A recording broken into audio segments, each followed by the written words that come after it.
This past summer, I had the opportunity to ride one of the rarest and most interesting Intamin coasters in the world, and that is Atlantis Adventure at Lotte World in South Korea.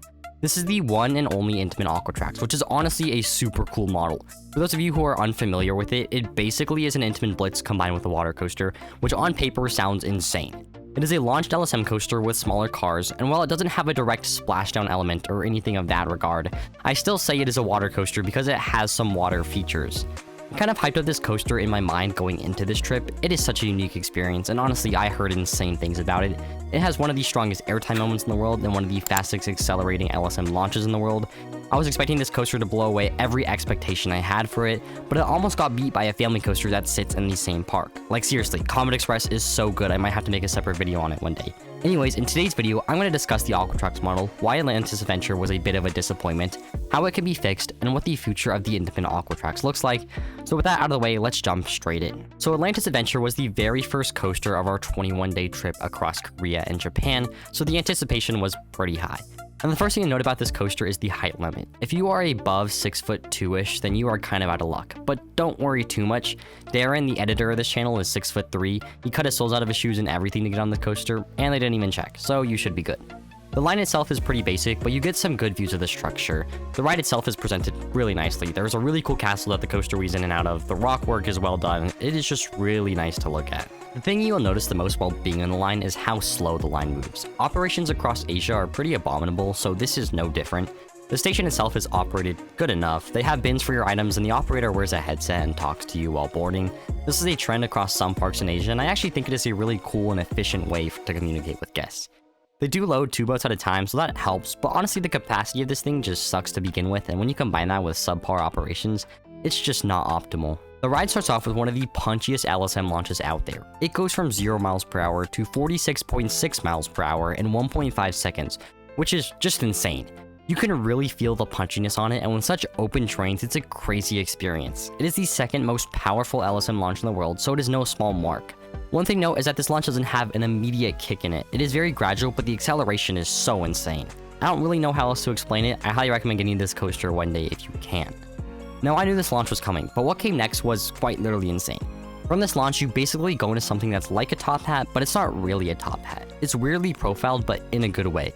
I was so surprised by this immediate vertical angle that I was met with. You are slammed with positives as you make this climb, and then when it rounds off at the top, you get the strongest airtime moment of this ride, and some crazy ejector. At one point in time, this airtime pop gave you -2 Gs of pure ejector, which makes it one of the strongest airtime moments on the planet. But this coaster and the way it operates now simply does not hit that mark, and I will explain why in a bit. Nevertheless, this sequencing of elements is insane. You have a super powerful launch up a top hat, and then an insane ejector moment when pulling back down and to the right. Your body really feels like a ragdoll being thrown around at this moment, and it is amazing. The trains are also so incredibly open with just a lap bar, so it's just a great experience all around. Now, if the ride continued at this monster pace, it would be one of the best coasters in the world, but it simply doesn't. The rest of the layout is intertwined within the castle and doesn't bring that insane experience that the first few seconds of the ride do. Now, it doesn't turn into a family coaster, or even close to that. There are a few more pops of airtime and some good positive Gs while carrying a lot of speed on the layout. You of course have a significant drop into the pond area and do a turnaround over the water. You really feel like you are gliding across water at this moment, and if you stuck your hand out, you could probably touch it. Following this, there is an attempt at a dark ride segment with some sort of dragon animatronic that's really cool, and then you start the second half of the layout. There's an LSM lift hill on this ride, which is an interesting decision to put here. It kills the pacing and the feel of a launch coaster, but it is what it is. You get some good views of Seoul and the massive Lotte Tower on this turnaround before plunging into what is more of the same of the first half of the ride. You have 2 really decent airtime pops in this segment and a few more turnarounds before hitting the final brake run. So even now, with all that I've said, it still sounds really good. And the thing is, it still is a good coaster, but it is not as good as what it could be. The reason why the Intamin Aquatrax is such a good model is because it is supposed to be like a water coaster, and nowadays Lotte World operates this coaster without any of the water features, so you don't get wet. What's wrong with that? Well, there's actually a lot wrong with that. Because none of the water features are running, the wheels and the track stay dry, which is a huge problem because when they are wet, this coaster is absolutely relentless. Take the layout and make it even crazier. Without it, it is essentially a compact Intamin Blitz with small trains. A lot of times water will make a coaster go faster, not always, but if you think about some rain rides, they usually go a bit faster out in the rain, and this coaster is no exception.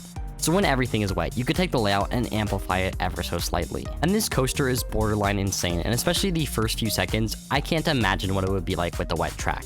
Unfortunately, Lotte World hasn't operated it with water effects for years. I don't know if this coaster was too much for people, or the water effects were too expensive, or they just don't care. It just hasn't been operating with them. So that is kind of why the Intamin Aquatrax is nerfed in its current state. So this coaster didn't really live up to my elite expectations. It still sits in a healthy number 19 spot in my rankings, but it wasn't a top 10 coaster like I thought it would be. I really wish I could try this coaster out when it's operating up to its full potential, but I honestly don't see a future where it is going to. Now, why did the Intamin Aquatrax fail? Because I would say Atlantis Adventure was an absolute success from a prototype model. It does everything you want it to do, and it's very good. So why have none been built in the past 22 years?